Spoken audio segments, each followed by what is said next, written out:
as a country. As I finish, because I'm not supposed to make a speech, I was just supposed to make introduction, there is something that I must talk about because we are talking about crimes against journalists. When we are talking about crimes against journalists, we are not supposed to be looking at external factors that affect operations of the media and freedom of journalists to do their work and also their safety. We must also look inwards, what is happening.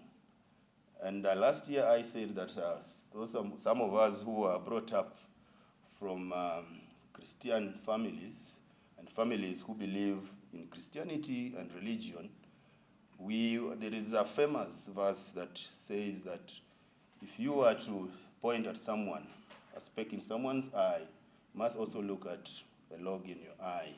And probably that is what I'm talking about. We must condemn and discuss economic crimes against journalists in this country. We can't focus so much on criminal issues out there, but we do not talk about economic crimes. It's a sad period in this country that we have media houses that have not paid the journalists for 2 months. And yesterday I was having a conversation with some of journalists, and actually who are members of KUJ, that mental well-being of journalists in newsrooms actually is now at risk. Because journalists have not been paid for 2 months, employer has issued notice for redundancy that has almost expired and nothing is happening and no one is talking to these employees so that they can be prepared. So as we condemn crimes against journalists, we must look at economic crimes against journalists. Journalists who are subjected to slavery, no contracts, no pay, and even if the pay is there, it's too little if you look at the cost of living in the country right now. If you read another report that painted Kenya in a bad picture, that we are leading in terms of sexual harassment in Israel, in Africa. We are top there.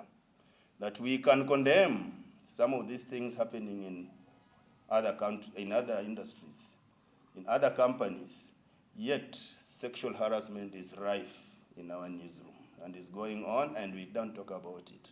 And yesterday, as I conclude, when we are having these conversations with our members in that particular media house, I asked them, suppose this was happening in some company in industrial area where journalists have not been paid for 2 months, see, itakuwa headline. But now it is happening in our own newsrooms, and nobody wants to talk about it. Nobody wants to admit.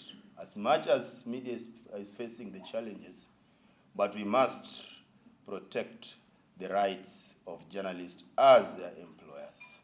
As I exit the podium, I want to invite Angela to take over and continue with the remaining part of